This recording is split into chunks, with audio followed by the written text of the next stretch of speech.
Everyone dreams about living an uncommon life, but how we define that dream is very different for each of us. And for most, it's a lifelong pursuit.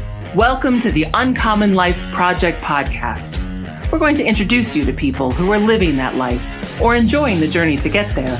We're going to also give you some tools, tricks, and tips for starting or accelerating your own efforts to live an uncommon life, a life worth celebrating and savoring. Please welcome your hosts, Brian Dewhurst and Philip Ramsey. Hello and welcome everybody to another episode of the Uncommon Life Project, where I'm your host, Philip Ramsey. And I'm Aaron Kramer. Thank you for tuning in to the most amazing show, the one that you love. Every week you get to jump on this thing, hear our voice, and you got Aaron Kramer. We have an awesome guest this show. I can't wait to get him on. So we're financial advisors. If this is the first time you've ever heard of us, that's fine. I'm not bitter at all. But the reason why you probably haven't heard us is we're not the biggest town or biggest shop in the town, but we actually care immensely. We love our clients. We love when our clients do something uncommon. And uncommon, we mean like pursue their passion. It's amazing. Get paid to what they do. I can't tell you how many times we've had people cry in front of us, like happy tears, that we've actually listened to them. And we then infuse their dreams with their own money, not our money, their money. And we just show them a path to get to that place where they love their life every day. We have somebody on the show that does that. His name's Dominic Bottenfield. Yeah. And he's been in the insurance industry for 17 years. He's been married for 10, has 3 children, loves his life. I can't wait to get into his story, his uncommon journey. Welcome to the show, Dominic. Thanks, Dominic. Thank you. That's great to be here. Appreciate you guys giving me an opportunity. It's nice. Man. First podcast for me. Well, we're popping that cherry. It doesn't seem like it's your first. And at the end of this, everybody's going to love you. And we just found out that we went to UNI at the same time. We were a Panther at the same time, Dominic. Yeah, that is cool. It is. And shocking we didn't run into each other because he used to play rugby. And yes. I have had one experience with rugby. It was at UNI. It was probably my freshman year. I think I went. And there's some beer on the sideline. Some cans of beer, and which is different for me. Like, I'm competitive, never saw that. Also, big boys are out there, and I heard that the UNI rugby team was pretty good. And so I'm watching, observing, and I see them kick off for the first play. Is it a kickoff? Is that what we're doing? Yeah. Okay. Basically, it's kind of like football rules. Yeah. Without pads. Oh, and no pads, friends. Typically not blocking. I mean, you're not really following your blockers. I was a running back in high school. Oh, yeah. But it's not following. Yeah. I mean, you're Right. This has nothing to do with the show, but I think it's hilarious. So I see this guy. It does a little bit. It kind of does, yeah. I see this guy because Dominic was on this team, I think. Like, he's part of the reason. They were like second nationally or something? Second in the nation we lost in the championship game to Stanford. Was it a close game? Yeah, only lost by a try, which is like a touchdown. Oh, man. Okay, so I see this gentleman. I've never seen somebody so big. And I'm a freshman, so you probably have to understand that. He goes down, runs as hard as he can, and blows this individual up. I mean, like, no pads. This guy's off his rocker. Like, I mean, I think they just had to, cart him off. Like, it was that bad. And I thought, well, it was a fun sport, and maybe I'll watch it. But never will I ever step on the field. And Dominic's here, right? Yeah. So, well, I'm not a big guy, so I hope your audience is, I'm not like Aaron. We had big boys like Aaron on our team, but I'm the fast little guy that was trying to avoid, but I'd have to tackle, but I was side tackling. Get your head to one side or the other. No spearing, right? Right. Okay. So this is the show. We just talk. It's basically Joe Rogan. No, it isn't. But just not on that level. We're just not there yet. But this is what I want to say. So you stepped off the field at the Pantherville from UNI. Did you walk across the stage first to get your diploma? I think I did. Okay. I can't remember. Right. I know I did for my MBA. Masters. Yeah, but not. I think I did. Okay. I remember my parents kind of coming down and having dinner afterwards. Doing the deal. So I must have went. Okay. It's not like a... You get your diploma. Do you know what you're doing then in life? No. Okay. Oh, you're like the rest of us? I sent my resumes out to, Principal and Wells Fargo and all the big ones. Yep. And didn't even get a call. What was your degree? Philosophy. Yeah, it was. That's probably why I didn't get a call. Oh, that's so good. You get to diploma, and then who hires you out of college? Well, at first, I love building things, right? So in high school, I was doing construction. In college, part of the ways that I got beer money, because it wasn't paying for college. I mean, that was loans. Yeah. But how we got beer money and stuff is we'd do remodels or pour, concrete or do a roof for somebody. As my roommate, Nate Olam, and I, he had a lot of the wisdom, and I learned some from him, and we just did stuff like that. And I loved it. Wow. Put stuff together. Hustling. So I worked for Christensen Construction in Cedar Falls for maybe about 5-6 months, just hanging around Cedar Falls still. But of course, you're a senior. Yeah. Doesn't feel right. Yeah. Well, I guess I was graduated. So all your buddies are leaving too. And it just became less fun to be around. I still like to work, but it was like all my good friends, they moved on. Yeah. They got the principal in the Wells Fargo jobs. Because they did something smart like business administration, or they did, they were taking, math or science, something, useful. Right. So I ended up working for one of my, brother's high school friends. He had started his own company up in Minneapolis where he did commercial siding. Okay. And he worked for McDonald Homes and Wensman Homes, so he had regular work. Okay. So I started off as a 1099, putting siding on. In Minneapolis? Minneapolis. Hardy Plank Siding. Shout out to Concrete Board. Shout out, yeah. And so you were in the industry of the construction world. Philosopher on the side of your house. Yep. And so you go up to Minneapolis 6 months. And then I just want to stop for a quick second. What do you do now? You own your own business, helping people figure out switch gears. Yeah. I just want to go end in mind. Where are you at now? Because I do think this is important to talk through the journey that people get to. So what do you do now? Just quick story about what you do now in your business. Well, it's not real quick. I mean, it's a culmination of a lot of things. But we're going to come back to We're going to come back to that, but I want to know what is your business now? Well, my business now it's a full service insurance agency, but we only focus on employee benefits. So we don't do any financial products. We don't do property or casualty or anything. It is fully focused, kind of like a boutique shop based on mostly health insurance, dental, vision, those types of things. Nice. Mostly focused on groups. Right. Okay, I love it. Okay, great. So. Now we're going back to the roof. We're going back to the siding. So now we're in Minneapolis. Yeah. And you're doing the deal. Okay. Yeah. Obviously totally different than what you're doing now. And so how was that trajectory? And when did you start feeling listen, this might not be what Dominic Bottenfield's going to be doing for the rest of his life? Right. I loved the people I was with. Loved what I was doing, being outside every day, except for in Minnesota, those winters. The devil. Yeah. With the wind chill. We were still working when it's minus 20 wind chill. Bless your heart. Up on a walk plank that's only 12 inches wide, no tie-offs or anything like that. I think it's amazing that we think it's cold here. Yeah, no. Yeah. And you go 4 hours north and it's Canada. Yeah, and way more snow. Yeah. Way more snow. And no mountains, by the way. What are we doing? Yeah. It's just freezing. Right.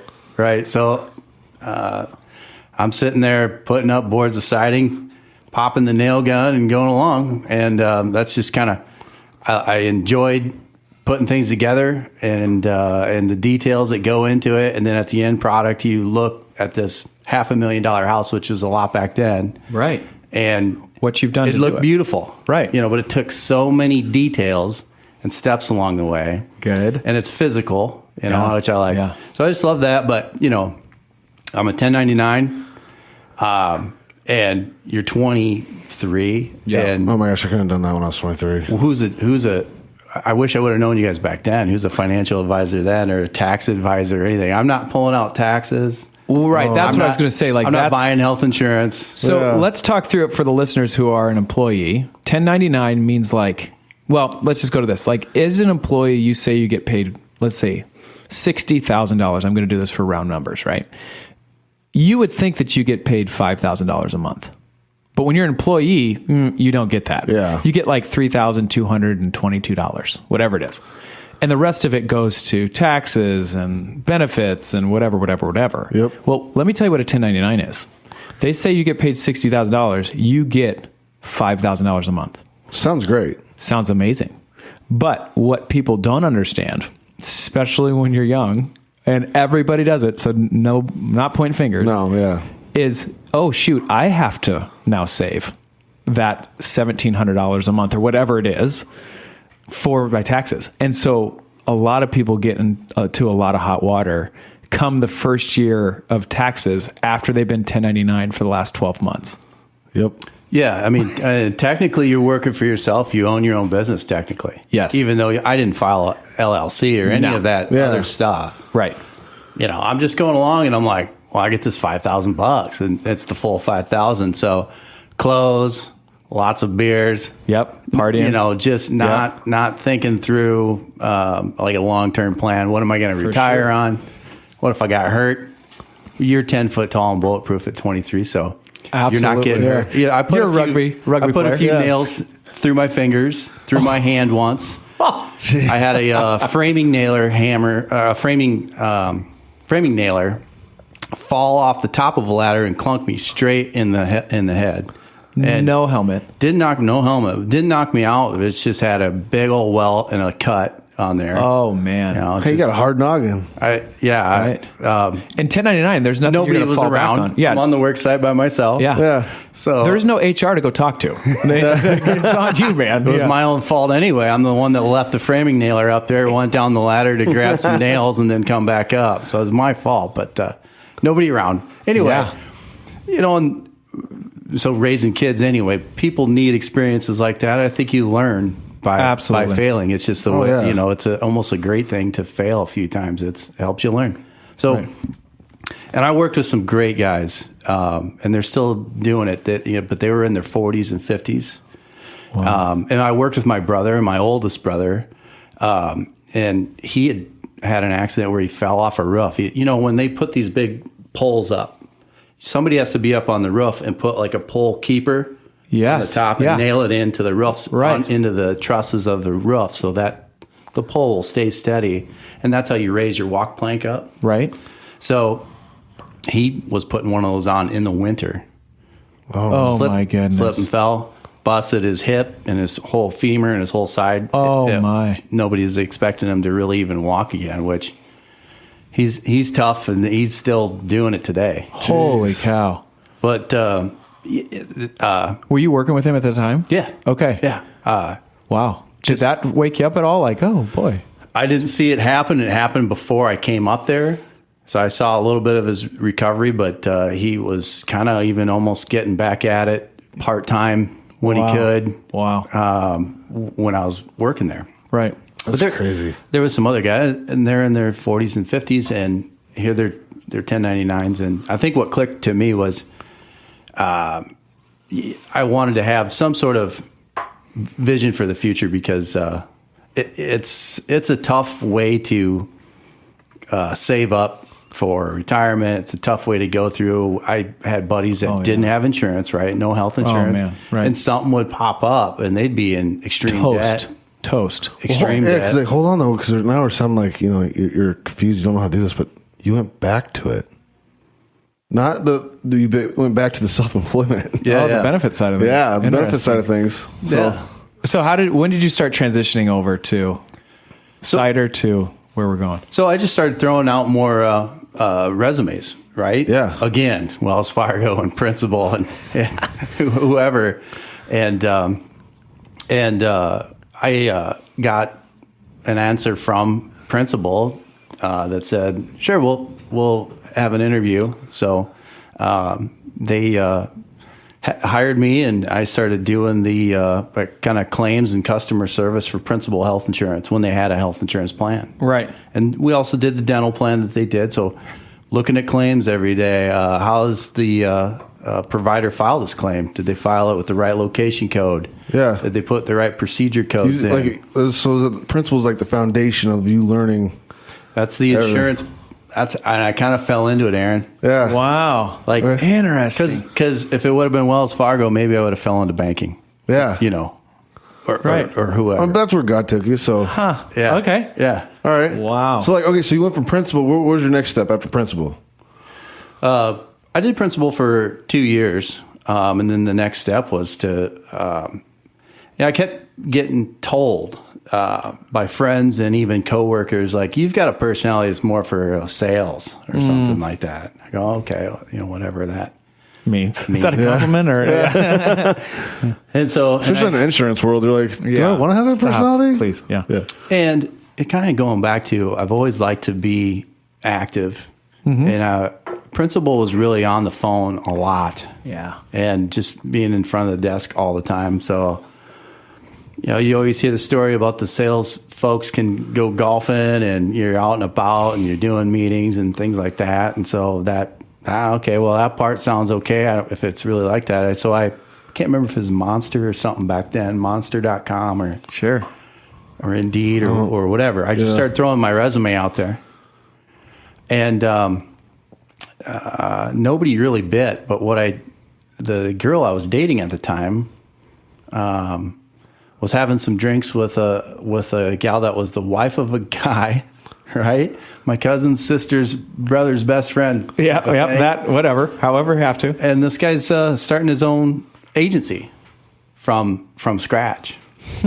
So they talk to you. I go, okay, that'd be great. So we went and just kind of had dinner, and then he's like, yeah, let's give this a shot. You can be our sales guy. You're in.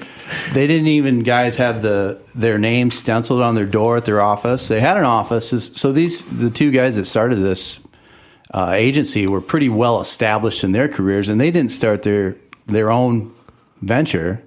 They always worked for somebody else until they were like, I think, in their early 50s.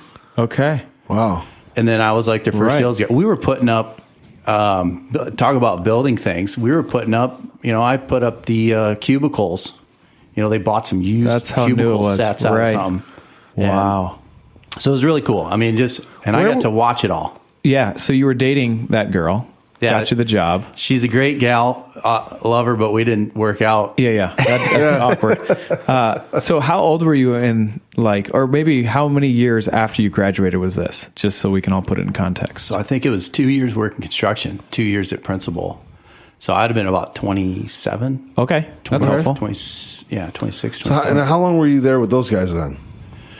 So it was about a year and a little over a year and a half, almost 2 years. Now, were these the guys that I know we've talked when we met, 'cause we have a relationship, but like, these are the guys that kind of pulled the rug out underneath you, before you're doing what you're doing now? Well, I wouldn't say that. I mean, so curveball, I guess is it's better. like having a dad that was looking out for me. And I still love this guy today. We don't talk a ton. We're kind of competitors now, but I love this guy. He's just right. You helped him start something. Yeah, along the way. So they started me out on a salary, right? Yep. And 401k and health insurance and all that. But they wanted to move me to 100% commission only, which kind of the sky is the limit. Absolutely. On that too. Right. Is if you sell more, you want to raise, you can sell more. And I had some success, even if it's a brand new agency. We had some success bringing on some groups, and so I could kind of see it. Life intervened in a way that changed me forever. And if you guys have ever had a kid, do you guys have kids? Yeah, we have 3 kids. I have 3 kids. He has one. We know when somebody tells you, "Oh, we're having a baby." That it's like, oh crap. You grow up pretty quick. Yeah. You start doing some thinking. And I'm a philosophy major, so I don't need a lot of help doing thinking anyway. But my boss and I there at the time, I mean, we were talking about those things because we were also pretty good friends. And he just was, he's like in his 50s. So he was a pretty good mentor, not only just teaching me about insurance and the business and things like that. But life. But, we were talking through all those things, and he kind of had similar experiences and all this and that. But, I was like, I think if I can, I'd like to stay on the salary and, just the stability right now. I'm going to have my first baby. I'm scared to death. Yeah. As becoming a new dad. And it's something that I took very kind of seriously. And, so it's just at the time. Wow. I thought I had to be a W-2. I had to keep that stability. Absolutely. every 2 weeks you need that paycheck to pay for stuff. Kind of thing. Right.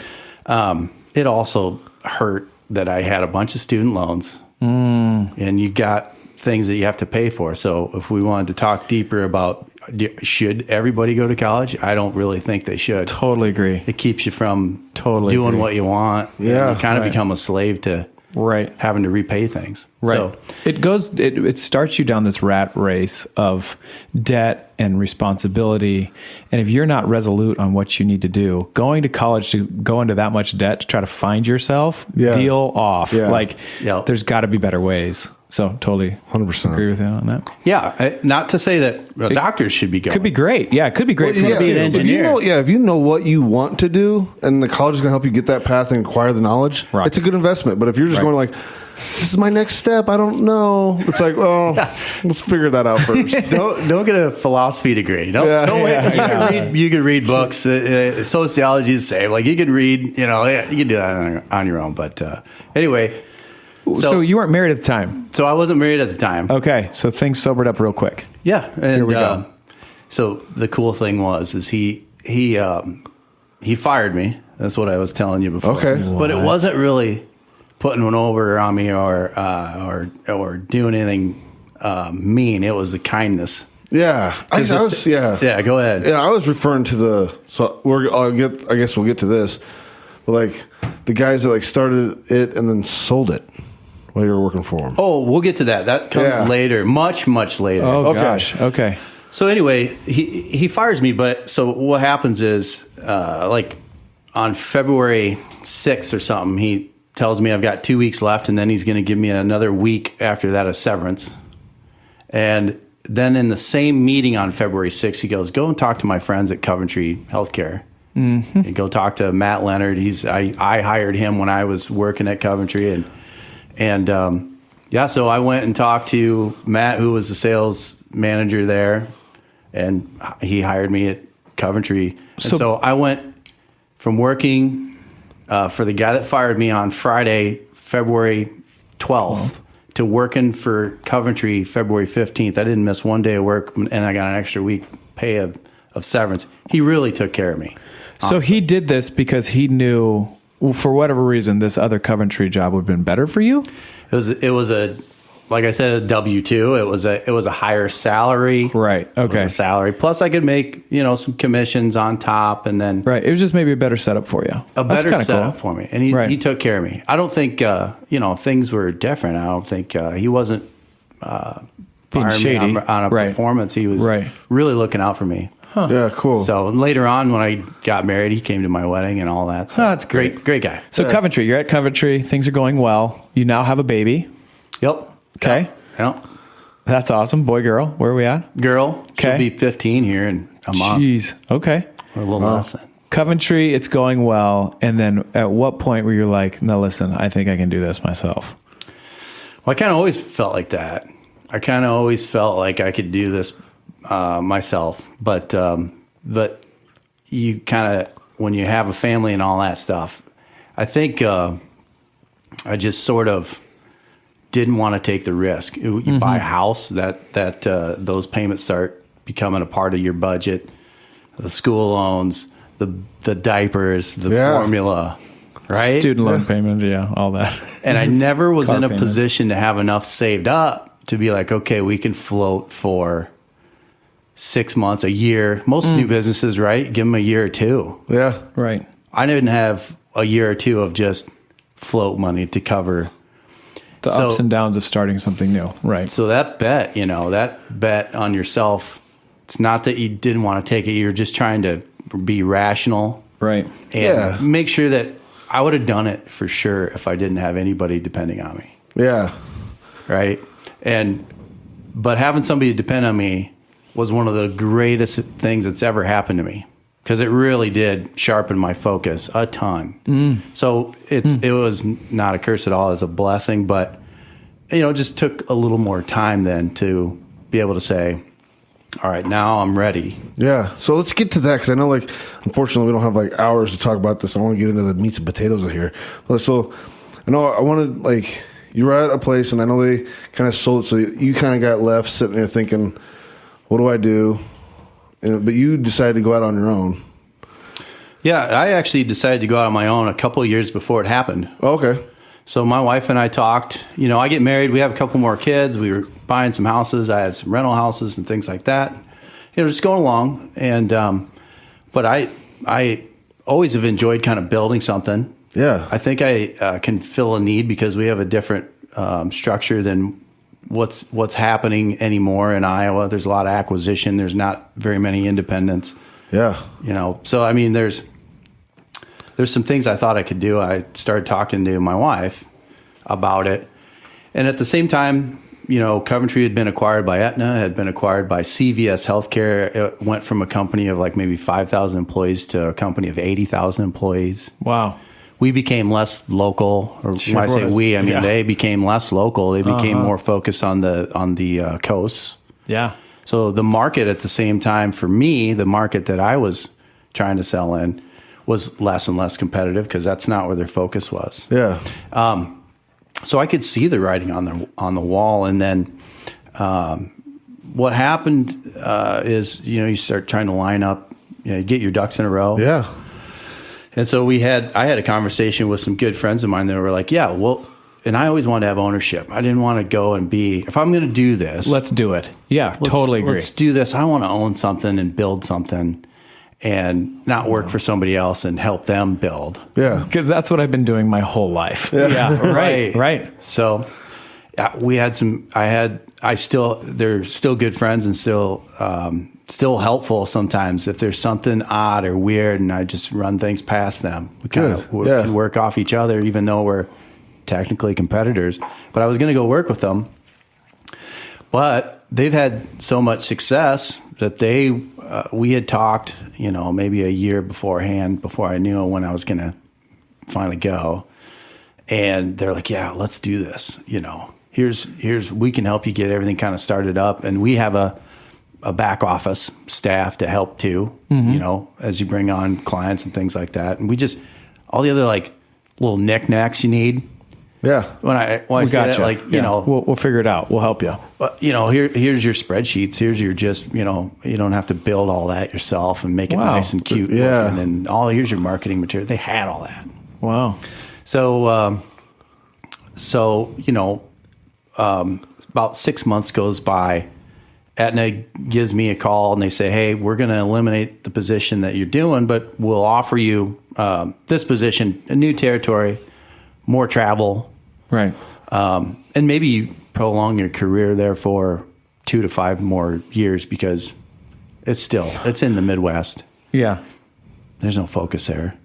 And that's just not where the company was going. Yeah. Right. Yeah. So it wasn't their focus anymore. They were a very kind, great group of people that I worked with, a great team. But I go to my wife, I go, well, the call finally came in that we've been expecting. Let's do it. But they offered me another job to stay. Right. I go, I'm 40. I'm jumping. I'm 41 at that time. I'm 42 now. So I was 41. I'm like, do I start when I'm 44 or 6 or, or do I just go now? Right. Yeah. Best day to plant a tree was yesterday. The other one's today. Yeah. Let's go. So she's like, I think you should do it. And my mom, who was alive at the time, was like, I think you'd be great at it. So I had family support. Everybody kind of was on board, and I'm like, all right, well, I'm gonna turn down your offer. I appreciate it. And they go, you kind of know what this means, don't you? My boss is very nice. Right. I love this guy still, but he's like, you know what this means, right? And I'm like, I do, man. I do. I appreciate it, but we'll just let the cards fall where they may, right? And it didn't take long. It was like 3 months after that conversation, I get the call. But by doing that, by playing it that way, I didn't have to quit. Yeah. And have Right. no severance. Right. I put in 11 good years. Yeah. Provided a lot of value. Absolutely. So I got a severance package, which even helps the runway. Start the business for sure. So after that phone call happened, though, I called my buddies again and I go, hey, it's time. I know it's coming here in the next whatever. It could be tomorrow. I don't know. Yeah. And then they're like, oh, I'm sorry, man. Things have changed with us. We're out. Oh, baby. Oh man, yeah, that's the Yeah. And I think I don't think it'll upset them now because everything's finalized, but they had built a nice little business themselves over the years, and they were able to get some bidders that they didn't expect when we first started talking. Right. Things change. Yeah. So no hard feelings. And I'm happy for them, but they're like, if we bring you in now, we can't guarantee that you'll be an owner and you know, and that somebody who's buying us isn't going to view the situation a little different, maybe make you a W-2 or make you sign a non-compete or right. You know. Things that you weren't ready to do when you finally got over the hurdle of like, I'm doing this by myself. Yeah. Right. Well, and then so actually they encouraged me that, well, just do it on yourself, man. We'll still help. We can still help you with some of the stuff. And then there's I have a partner that is my back office. You know, they don't have any ownership stake with me, but I can give them, you know, a little piece of whatever revenue comes in to help me with getting all the little things going. Right. And the checks and balances, That's all that huge. stuff. Yeah.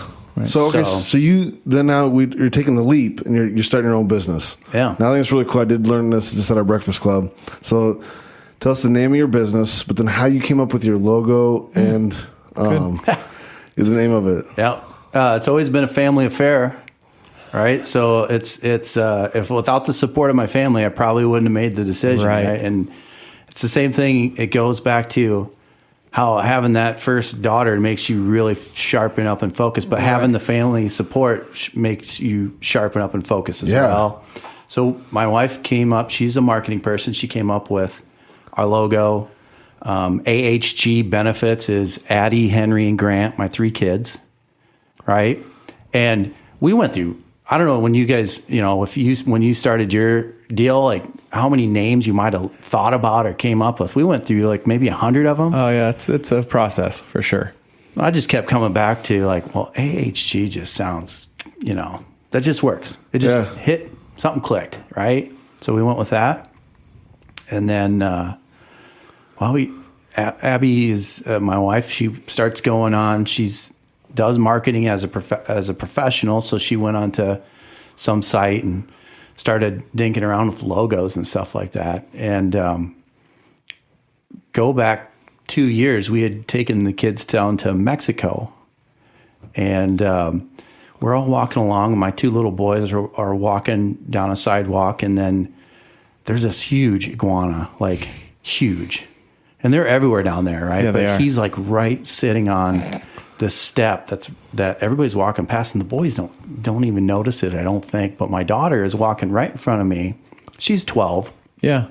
And she sees this thing and kind of freaks out because it's like, oh my goodness, that's a huge lizard. Right. Yeah. When you realize it's alive. The mouth on that thing could take a chunk out of you. So it just startles her, and her feet cross, and she starts falling right in front of me. And I'm just like, I'm trying to reach out, but it happens so quick. I'm like, oh, and she just biffs it hard. And we all just go silent, and it's hilarious to watch, you know, but you don't want to laugh unless you know she's okay. But she gets up, she's not crying. She's like, I'm okay. You know, we all just start laughing. And we even like, after the trip and everything, we still gave her crap about it. Like we gave her a stuffed iguana for Christmas. Nice. That's awesome. For her birthday, we gave her like a picture frame that says best friends, and it's an iguana in the middle. Yes. So Abby gets just a stock picture of a lizard, and I don't think it's an iguana, but she's like, well, how about this and that? So I'm like, yeah, let's do that. Do it. So that's our logo. Wow. That's awesome. So now that it's been up and going, obviously it's been successful, right? Our analogy is like you got the plane off the runway. It's now up in the air.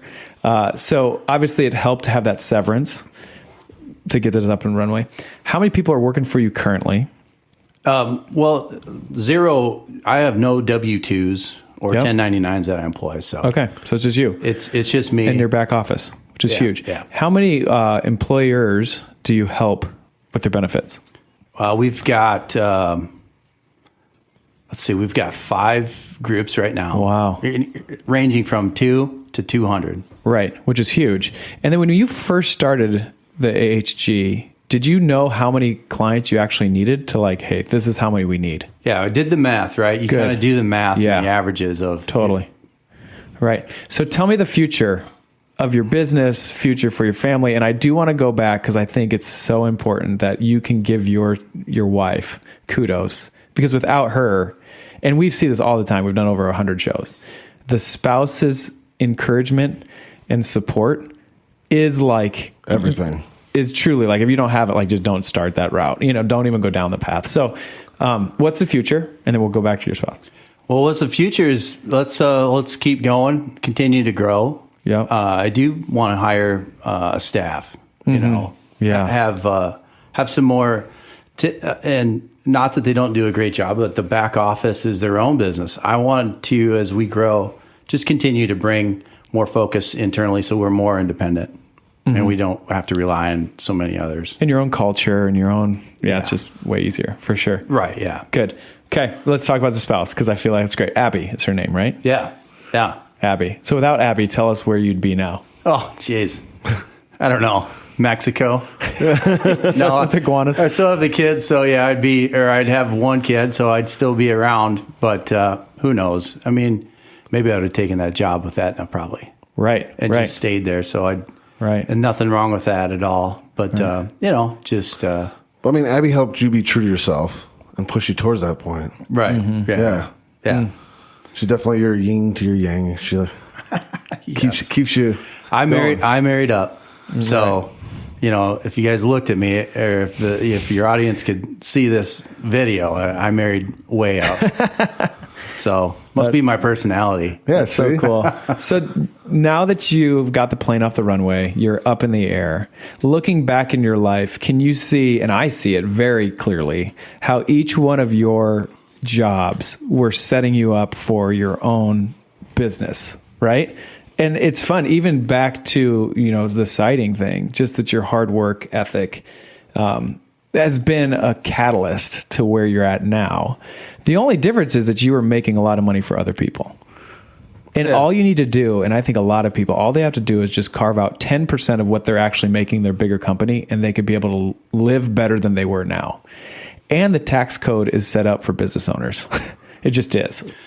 It is. You're right. I really think that we should be teaching this to high school kids. I mean, we should be teaching tax codes and investments and how money works in our system. Because they should be able to have that wisdom and knowledge to be able to base on what career they want to go to.